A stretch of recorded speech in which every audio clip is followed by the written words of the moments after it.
So much to talk about there, Mr. Cozza.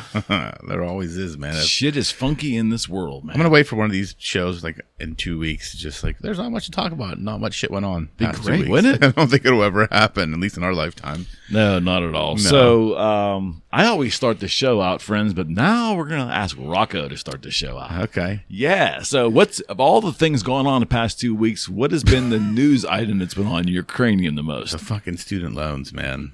I mean, that, yeah, let's talk about that. So, you know what's going on there, right? Biden, they released the student loan cancellation or whatever, I don't know what the fuck they're calling it. But basically, people are getting $10,000 in student loan forgiveness. Right. For, I think it's non-Pell Grant recipients and $20,000 if you were a Pell Grant recipient. But there's income limits. Up to. Yeah, but there's income limits, right? So under $125,000 in income, single, $250 if you're married. It's complete and utter bullshit. Because one, how are we paying for this? It's a lot of fucking money. And then when the press secretary was asked, we're just going to print more money. Well, okay, so we're going to print more money. Then why don't we get rid of credit card debt? Why don't we say, hey, you know what we're going to do? We're going to make all these, financial institutions forgive everybody in America that has $10,000 or more credit card debt. Like, why not do that? Why the student loan debt? I mean, they're using the HEROES Act to do it, which is. Well, why do you think it's just the student loan debt? They're fucking buying voters. It's not hard to figure out. It's not hard to figure out. The president in particular for his party. Of course. I mean, because think about it. I mean, look, I would be okay if they said, you know what we're going to do, because college costs are fucking outrageous. We both have kids in college. Yep. They're insane, right? Double what I paid when I went to a small liberal arts school and had an academic scholarship. I still paid money. Right. I'd be fine if they said, you know what, for all federal loans, we are going to erase the interest. It's going to be a 0% loan, and any interest you paid towards these will get credited to your balance. Okay. Okay, I'd be fine with that. Okay. Cool. Right. That's okay. Right. But now you're saying we're going to give, and I think it's going to get challenged in court, and it may not end up going through ultimately, but now you're going to give $10,000 of loan forgiveness to people. I don't qualify for it, right? And I've already paid off, close to $150,000 in loans, right? What about the people that never took on loans? That are business owners that started a business. Like, I have clients that started businesses, never went to college, are wildly successful, make millions of dollars a year, but their tax dollars are now going to pay for people who made choices to go to school and take out loans. And what is this teaching our kids? Oh my, where to go with this? So, the guy goes to carpentry school. Yeah. Odds are likely that loan probably won't qualify. No, that school won't qualify. Correct. Someone becomes an apprentice, puts hard work in. Somebody just works as, I don't know, a garbage collector, right? He's worked 15, 20 years and does pretty well at his job. Yep. Good employee, good citizen. Yep. But he gets left out of the mix. Exactly. And again, it goes against what we've tried to do over the past couple of years, is maybe level the playing field for citizens, right, in theory. But here's another example of, we're selecting groups of people, right, to benefit indiscriminately, but or discriminately. But how does that benefit the playing field? So tell me the significant. And I read an article which I think is bullshit. It says, well, now these young people will be able to qualify for fucking home loans because if they get $10,000 forgiven. I don't think that's going to be the fucking case. Because guess what? Okay, maybe you got $100,000 in loans. Now you have $90,000. How is that going to change your debt to income ratio in a substantial enough way? Not much. Right. And the reasoning is completely arbitrary and bullshit. And that's what's so frustrating to me, because it's a thing that was put into place to. And I truly believe this, and again, I hate to take sides, but they're buying fucking votes. That's all it is. Because that's all it is. If you made the choice, I love all the memes I've seen in the past 2 days. One was, my home loan qualifies. Well, your identifies. Right, my home loan identifies as a student loan. One, that's hilarious.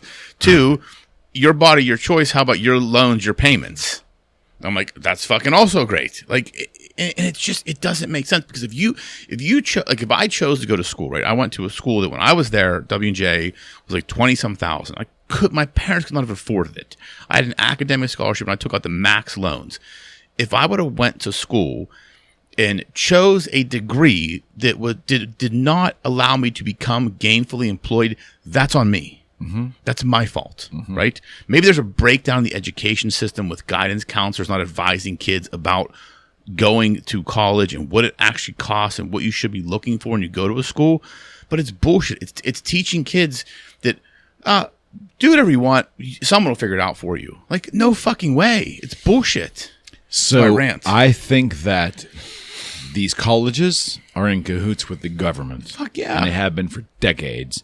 And the system just keeps getting stressed and stressed and stressed. And ultimately, in the end, we had this thing where there was predatory lending going on in the housing market, in a big way during the collapse of 08, 07.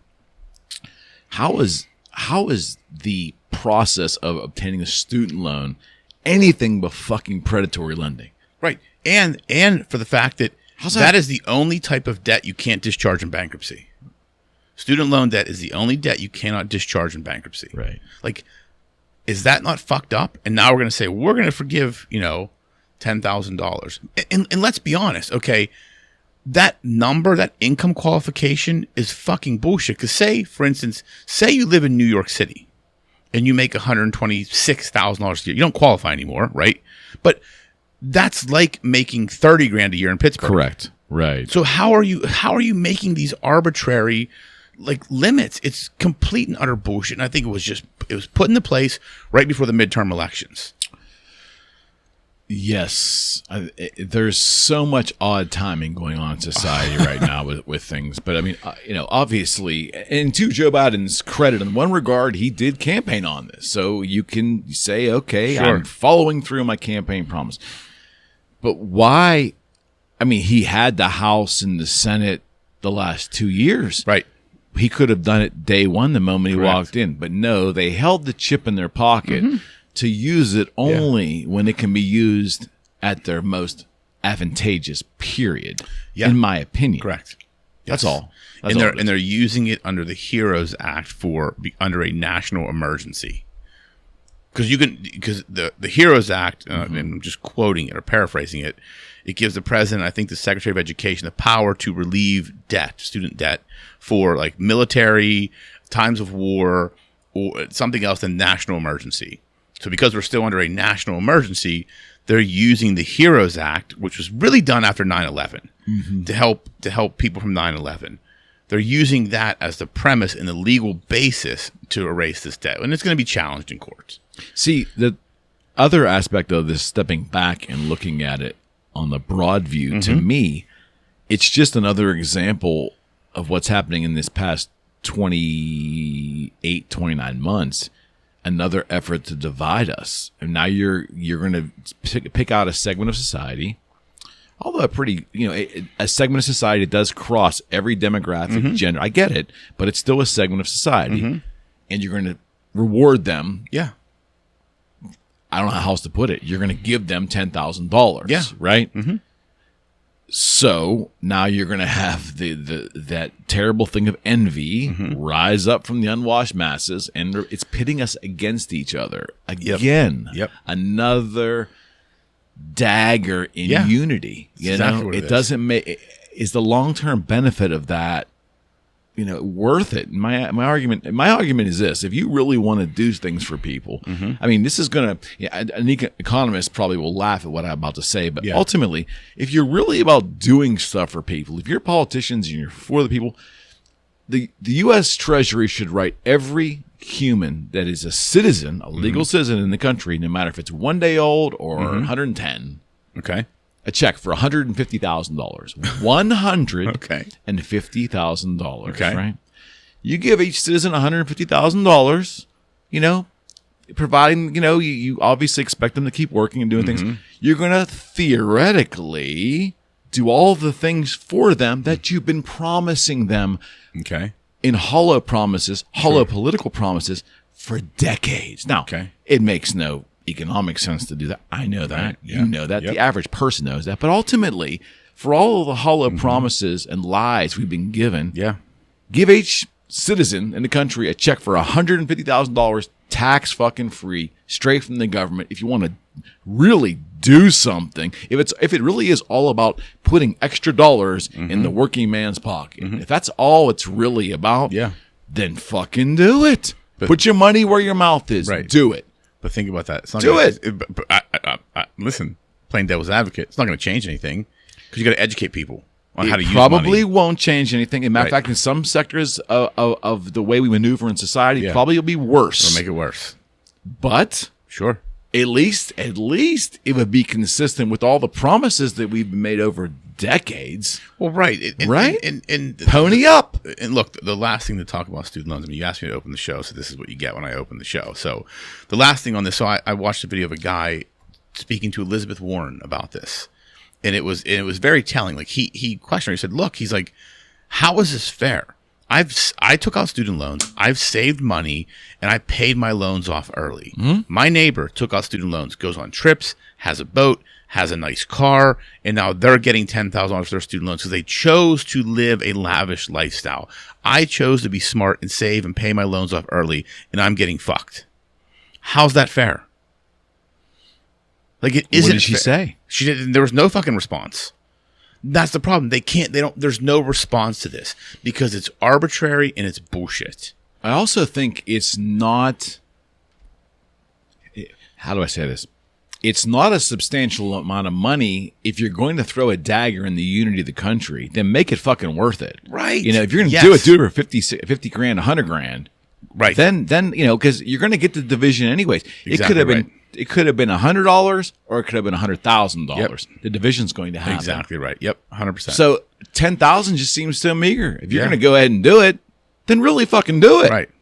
But the question I still have is, how are they paying for it? They don't know. And I would volley that back to you and say the same way they're going to pay for the Build Back Better and the same way all the prior economic initiatives that range between $100 billion to $1 trillion. How all that is, because again, it's not about paying for it, man. This is the U.S. government. This is about basically just spending the funny money. We will print the money. Spending the funny money. Bullshit. On premise, you know, and I'm the furthest thing from an economist. However, how can you explain to me that we're going to spend our way out of a recession or a mini recession, or just spend our way out of economic trouble, right? Great question. How?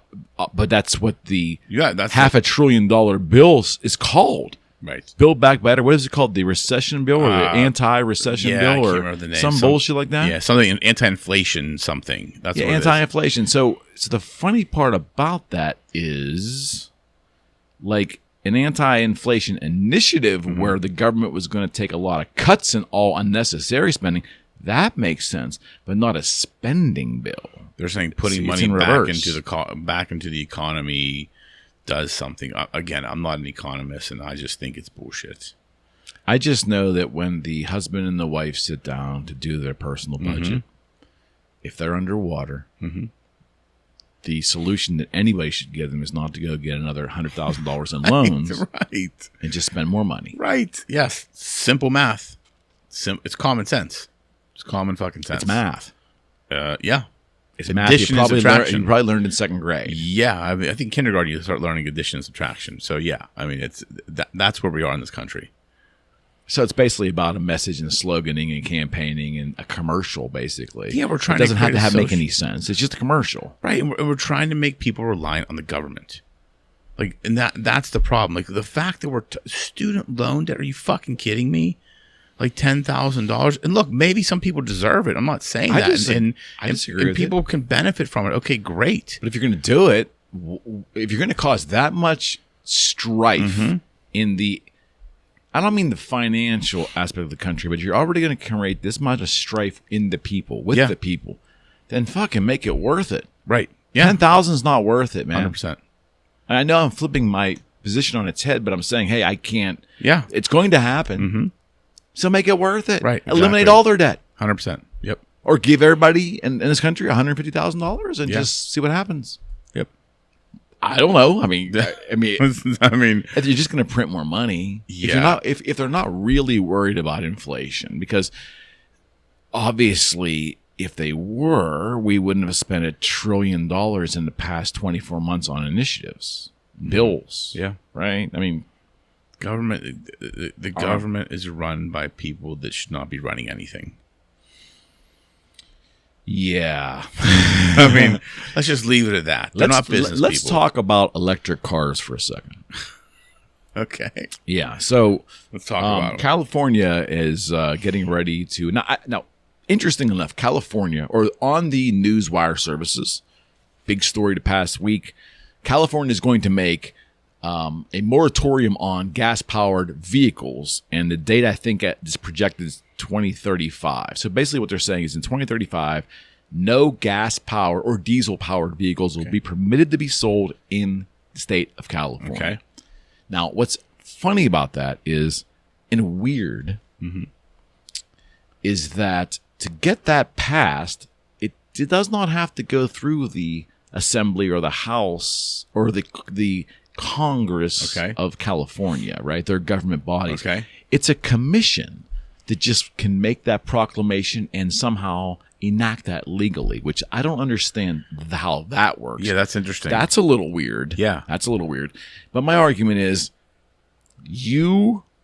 and I understand that in terms of progressive thinking or whatever that's deemed, because liberal's a bad word, so they use progressive, whatever the fuck it is. Yeah. Left-wing thinking. California pretty much owns the country of that. Yeah. There's Vermont and some other little places, but they're not of consequence. California is the 800-pound gorilla of left-wing thinking. Just like, pretty much Texas is the 800-pound gorilla and Florida of right-wing thinking. Yes. But definitely Texas, right? So there's the equal parts of the same. Okay. The idea is to make a quality of life better and the environment better and to eliminate fossil fuels and put a dent in the oil import business, and all these good things are going to be the result of this. Right. So, two issues. Number one, the average person who the government always is claiming they're trying to help, which is their middle class to lower middle class, right? Yep.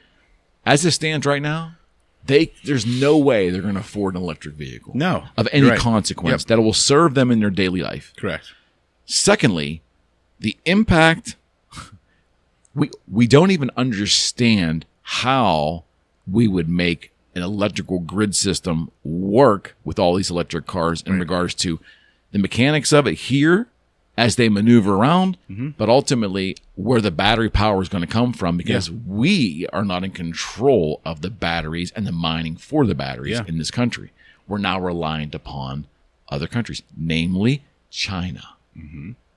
So explain to me how you can make a proclamation that is good for everybody when it actually, for the environment, the argument can be made it might be worse than fossil fuels. Right, because... and no one can afford it anyways. I truly believe when they put policies in place like this, they just get in a room like, what sounds good?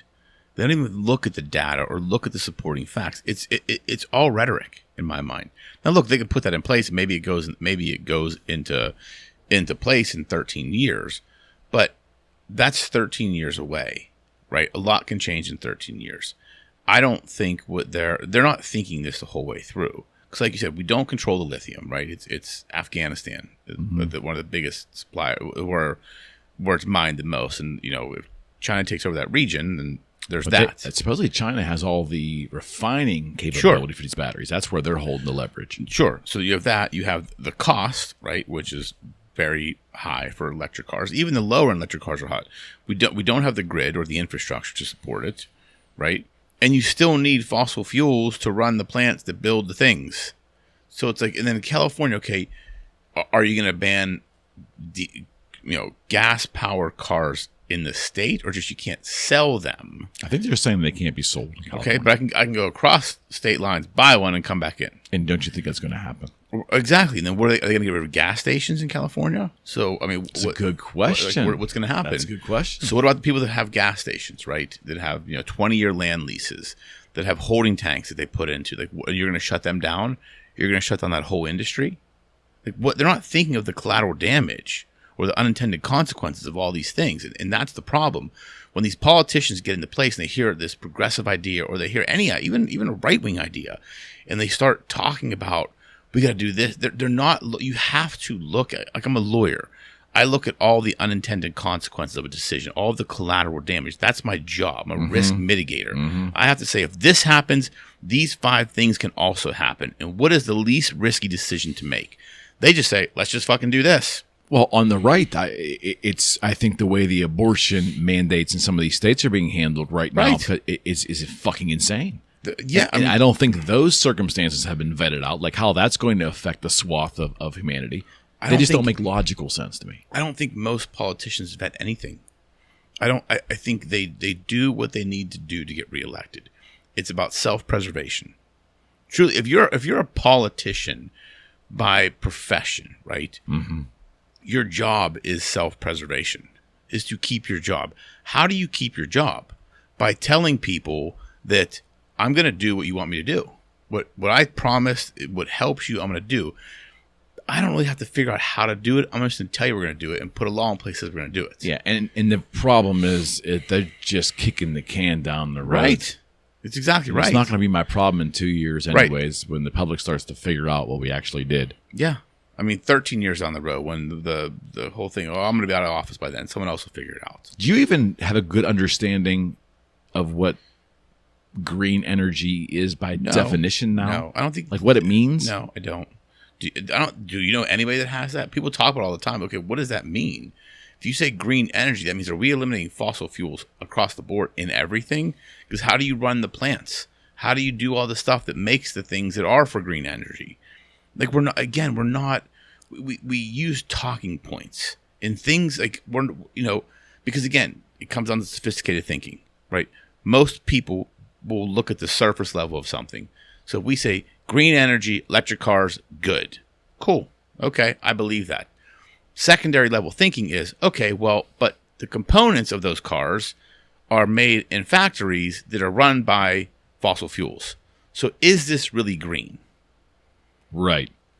That's second level thinking that most people aren't doing. 100%. So they just hear the surface level and say, okay, electric cars, green, makes sense. Let's do. I'm doing my part for the environment. I'm buying a Tesla. Okay, the fucking Tesla dealership in the North Hills. Like, how was that built? It wasn't fucking green energy to build it. Gas powered and diesel powered trucks came and put that fucker up. Like, let's be realistic. Like, if you want to talk about green energy, like, you can't just cherry pick what makes sense. And that's the part. That's what I have a problem with. So, taking a left turn from that, yeah, I agree with everything you said, and I'll even add another component to the mix. Okay. If folks believe that either renewable or green, or basically, would you not agree that green energy means it should mean, in my opinion, the way I would see the definition, it would be anything that is not fossil fuel derived, right? Mm-hmm. Yes. I mean, that's what I think when they say that. So my initial reaction is, well, obviously, hydro and solar have all their limitations. Sounds to me like that we need to go nuclear. Cleanest energy, that's right? The That's cleanest energy, yeah. and we have all the sophistication. And when you really look at the history of nuclear power, it's pretty fucking safe. Correct. Yeah. Right. Yeah. But no, that's like to those who are into green energy. The last thing you want to do is bring up nuclear power. Right. Exactly. It's a totally different ballgame. My argument's why not? So think about this. Okay, look what we all have in our pockets, right? We have phones. Like, are these green? Like, there's nothing green about them. Exactly. And are we going to get rid of them? No. Right? People are going to keep using them. No one's going to get rid of them. He's green. Mine's not green. No. I mean, mine's an iPhone. When he texts me, it's very red and blue. It's blue because we both have iMessage, man. I hate when I text and see green. I'm like, come on, man. Drink the Kool-Aid. Get an iPhone. Convert me. I did convert you. You did convert me. I love my Android. Anyways, but the nuclear thing is what I think we're missing the boat on. Yeah. The irony is they actually could wipe out fossil fuels in a big way in this country if they would adopt nuclear and let the nuclear industry start setting up reactors and setting up and figuring ways to. Of course not. I mean, be awesome to have nuclear power in an automobile. I mean, like, I'm not an engineer. I'm just throwing big picture ideas out there. Yeah, like, listen. If you're gonna claim that you're gonna be, anti-fossil fuel, well, nuclear's just sitting there, right? But nuclear doesn't sound good. Green sounds better. Yeah, because it's all about style over substance in this country. It's all about the rhetoric. All right, so two things pissed me off here in the past 24 hours. Okay. Two things pissed me off. I like pissed off Eric. Yeah. Well, I don't, but that's what we do this show for, right?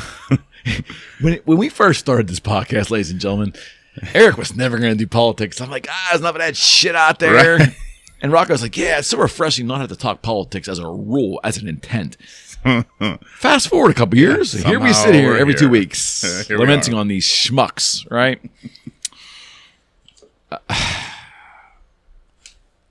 In 24 hours, Donald Trump, in response to being invaded or having his Mar-a-Lago, am I pronouncing that right? Yeah. Mar-a-Lago? Yeah, Mar-a-Lago. Yep. I cannot pronounce that correctly. It's okay. He had his house, not invaded. He had his house, raided, I should say. I'm sorry.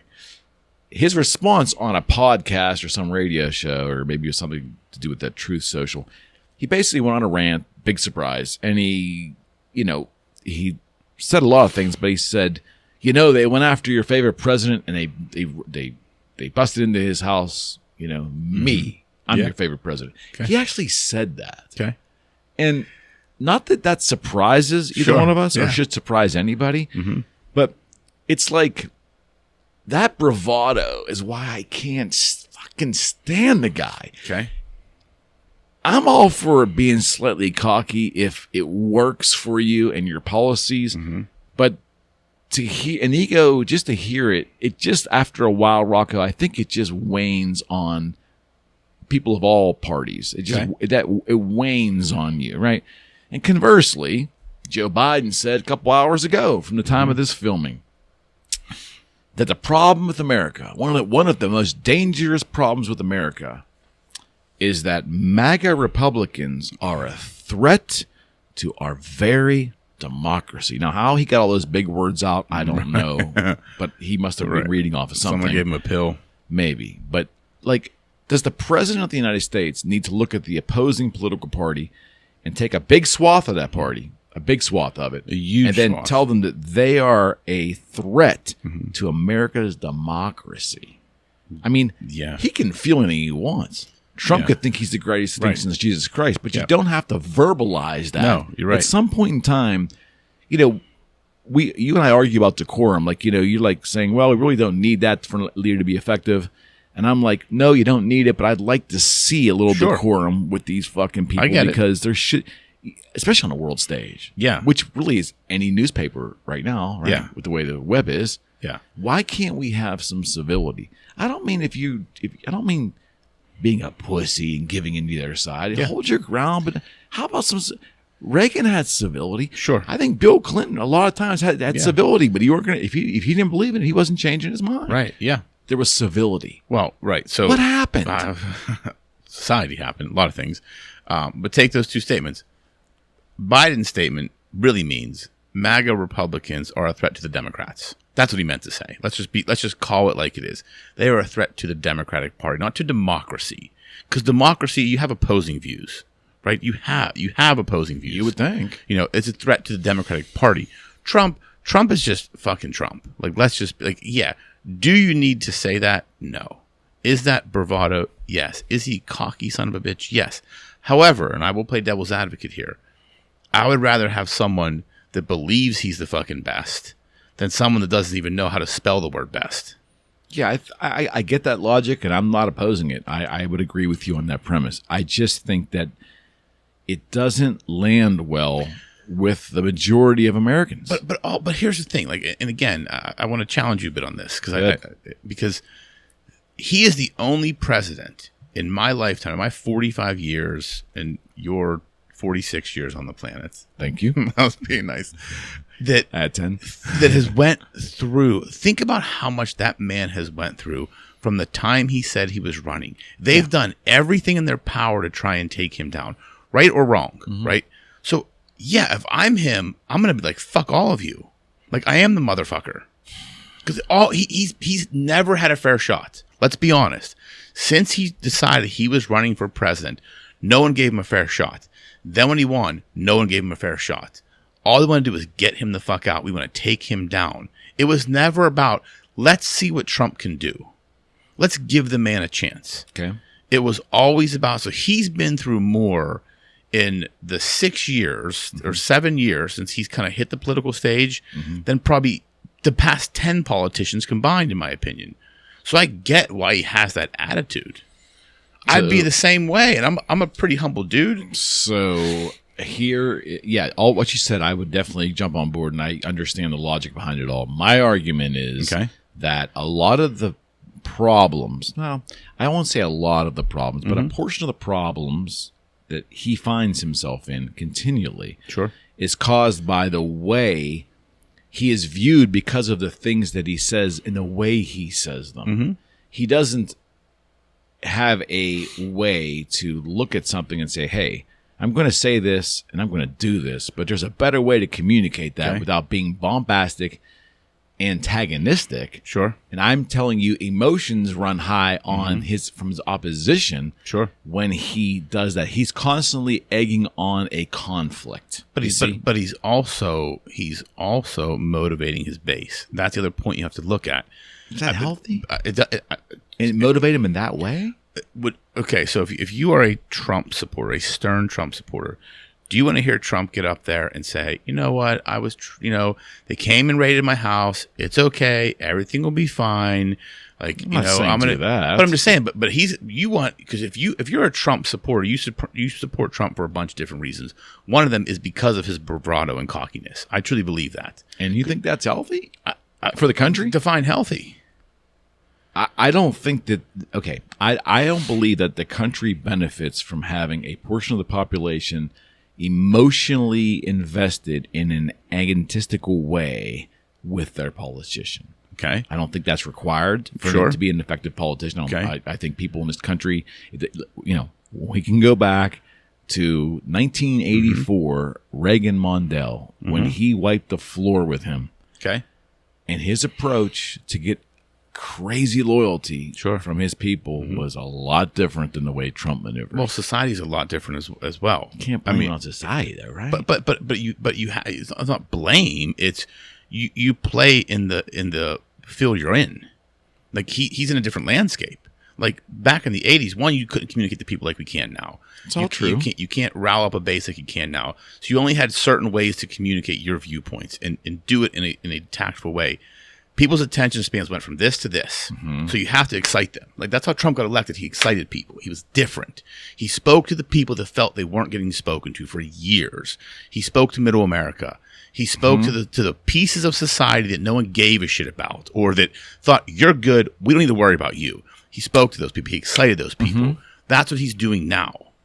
That's what he's doing. Because those people we're back. We're back to before. Like, those people that Trump spoke to are the ones that are getting beat on. You and I, the white male, I'm just being honest. Like, white middle-class male, like, we're the ones that, you're good. We don't need to worry about you, right? No one cares about us. No one talks about us. If we're too manly, we're vilified. If we're not manly enough, we're vilified. There's no way that we can do right. Okay. He speaks to those types of people. That's what I believe. Now, this is just my belief. I think that what you said is all true. I just believe that if he was more cunning and he was actually a better politician, he'd recognize where he's at, or he would have early on in the process. Would have picked his shots to be combative, picked his shots to put the right amount of terse, in the debates, all that shit. Yeah. But I think the ongoing antagonistic day in, day out, I think charged some of the lunatics in the party too much, and I think that's what happened on January 6th. But do you not think that he also knows how to play chess? No, you don't think? Okay, no. I disagree. No, I don't. I think I think he has made some moves, but I will tell you that he obviously can't fucking shut up. No, I agree. That's not a chess move. No, that's a purely checkers move. Okay, but however, his inability to shut up rouse up the other side so much that they do the shit they do, that's eventually going to get them burnt, in my opinion. If they had something on them now, they would have got it by now. Logic would And tend all to make they me keep feel that doing way. is, let's see what else. And they're getting really close to crossing the line. And that's what I think's happening here. They're getting them very close to one slip up, and they cross the line, that whole party comes crumbling down.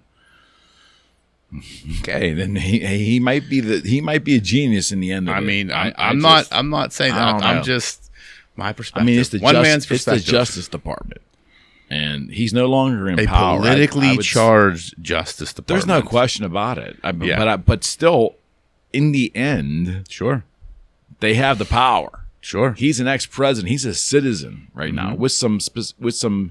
November's coming. I'm just telling you, man. This is what I think. I know. One man's thoughts. I just think he would be. I think he'd almost be unstoppable if he learned how to moderate his I agree. message. I That's all. I 100% agree He would have with that. so many people going for him. There would be no minority. The minority party would not even be a player. Yeah. As a matter of fact, I'll go out on a limb and say this. Had he figured that moderation of behavior out earlier, he would have beat Biden by a fucking landslide, regardless of what was going on. Yeah, sure.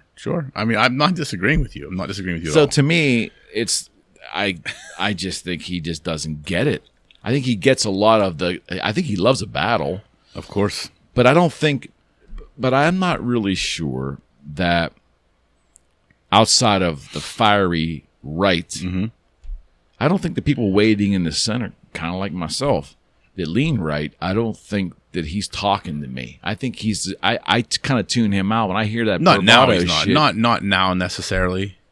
The bravado is definitely not. Because it's even like it's kind of skewing my love for some of the policies that were in effect. Like Yeah. now that's kind of like, oh Christ! I mean, I'm looking to DeSantis now.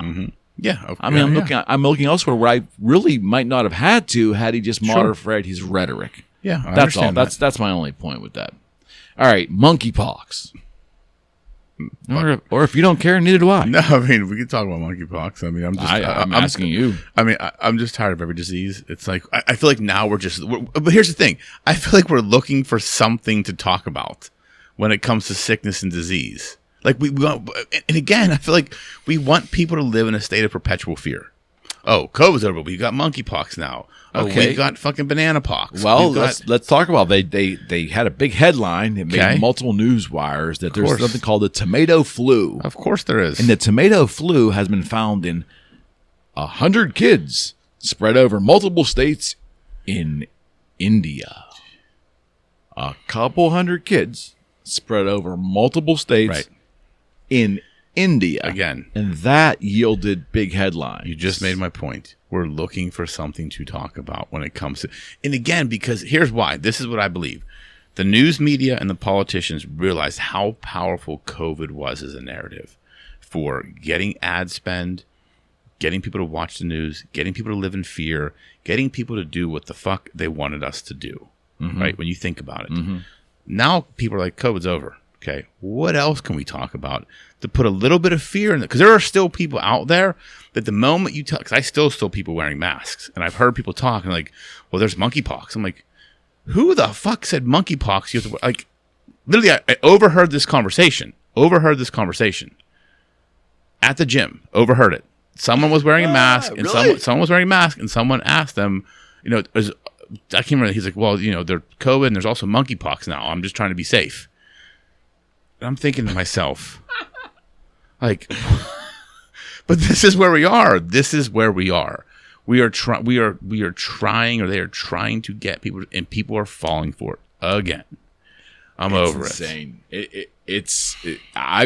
I think maybe we've gone from a virtue signaling exercise with wearing masks outdoors. We've now moved into the fashion statement of facial coverings. It has to be. Why else would fucking people do it? I just think people have lost their fucking mind. That's what I think. But anyways, I digress. Yeah. So, I mean, we're never going to run out of material. No. I mean, it's fucking believable. No. So, yeah, that's so tomato pox. A couple hundred kids. I know, actually, just roughly about 100 kids as of 2 days ago. And billions of people in India. Billions, right?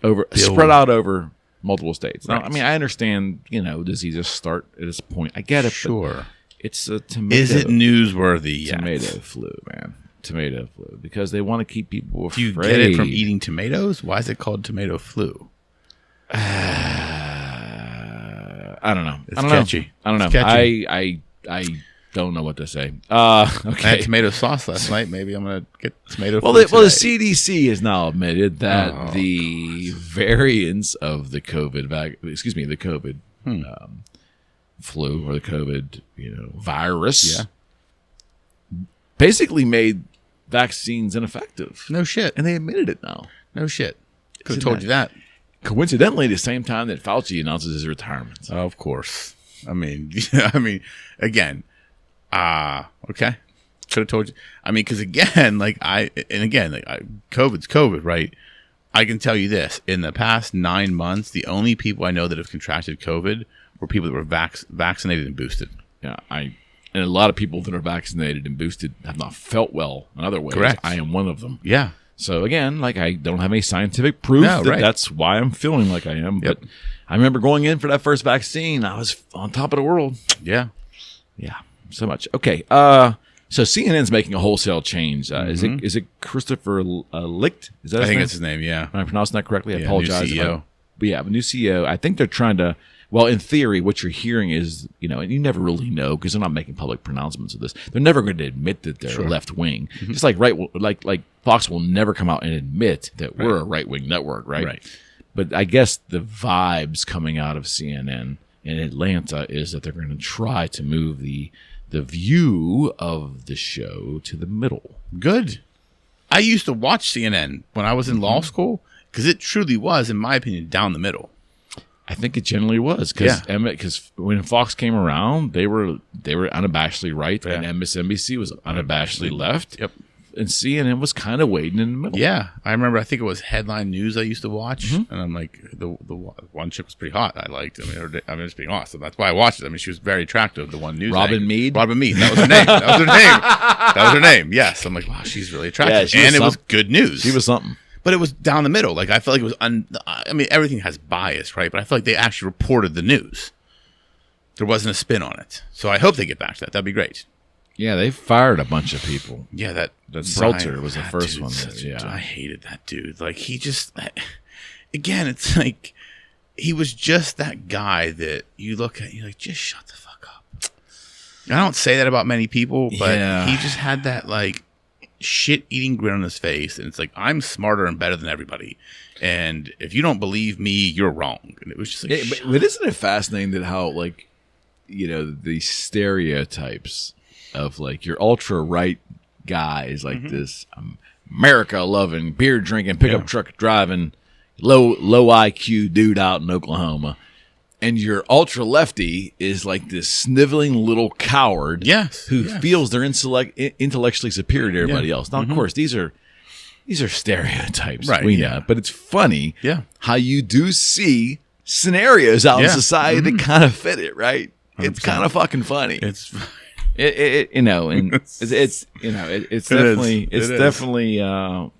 something. It's definitely something.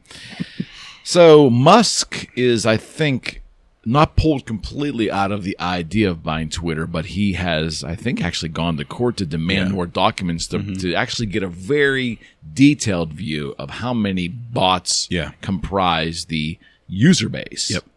I think a judge awarded him the additional information. Yeah, I think. So is it back on now? Well, I think it was just yesterday, right?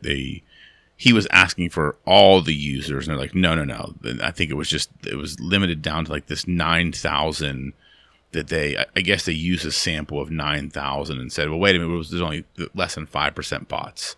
And he wants details of all those 9,000 accounts to see if it's an accurate sample. See if it's an accurate or not sample. A hand-picked sample. Right, exactly. So I think the judge awarded. I think that's what it was. The judge awarded, or they said they have to give the information on those 9,000 accounts they used. I think it was in September they did that sampling, or whenever, or in the spring maybe they did the sampling.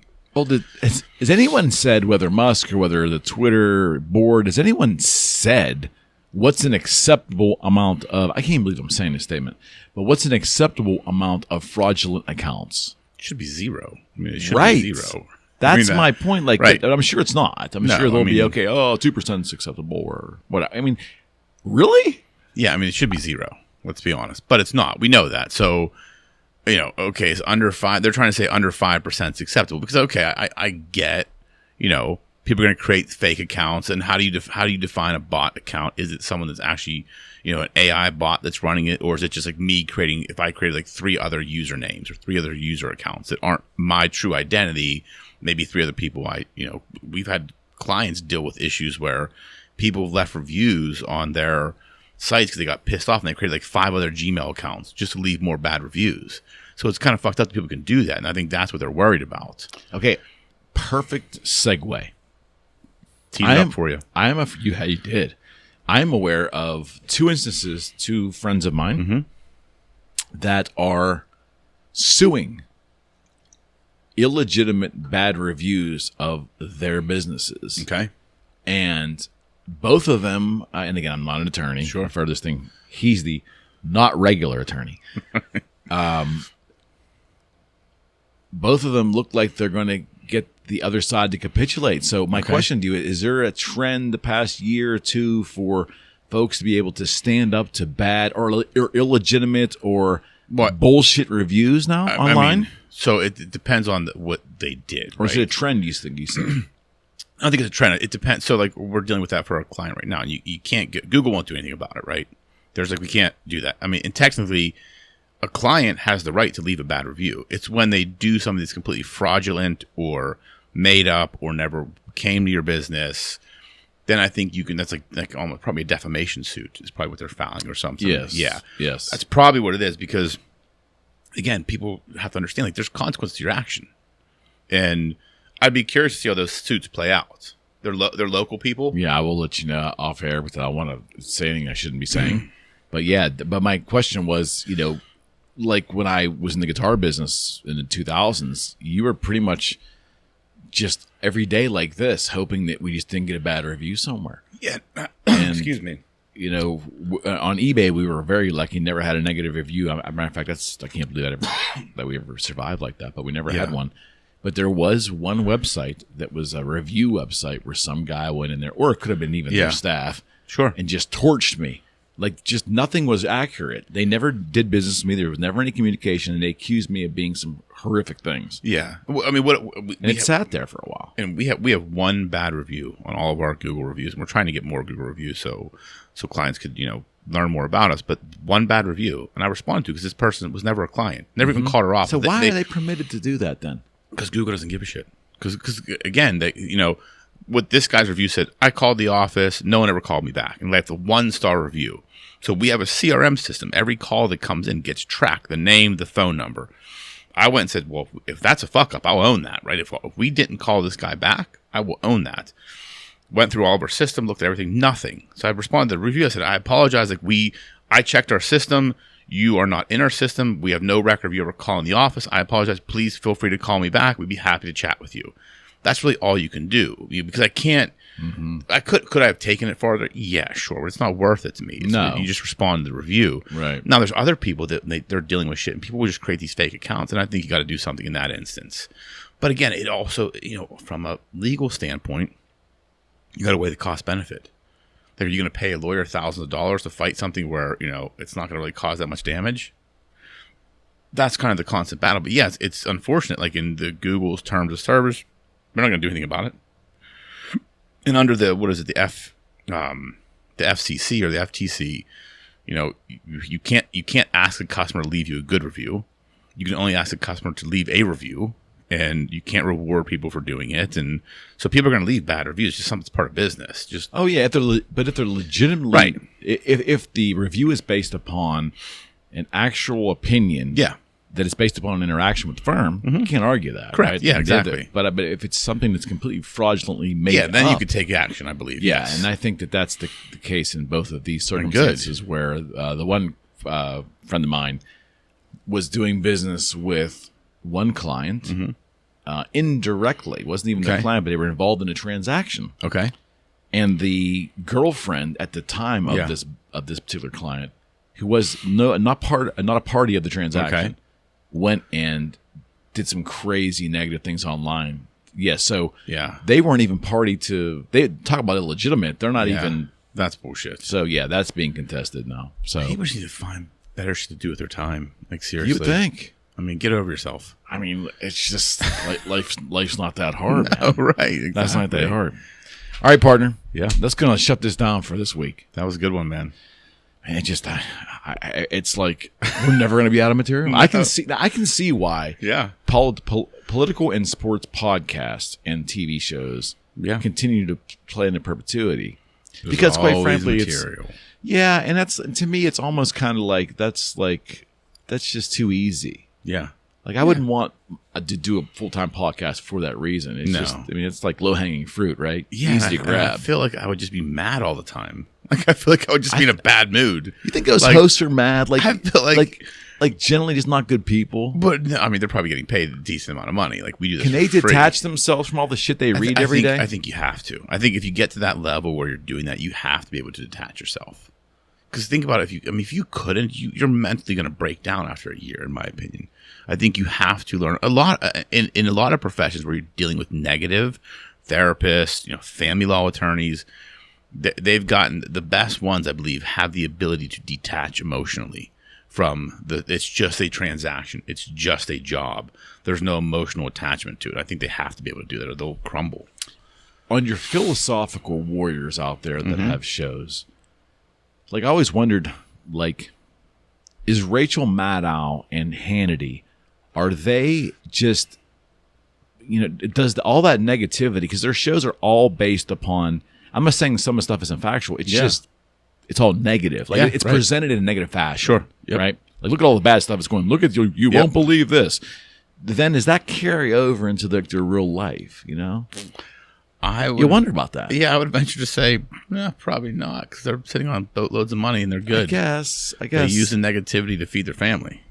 I mean, I'm sure there's I don't know moments for doing it. I'm just saying. Look, I'm sure there's moments. I wonder if it affects their way of life, their way of maneuvering in their personal life. Yeah, I'm sure it does. Look, anytime you have, like, I deal with that. Like I was telling you today, like what did Mia say to me today? Like, you just need a break. I'm like, well, yeah. I mean, sometimes things just get to you, right, and they mentally drain you, right.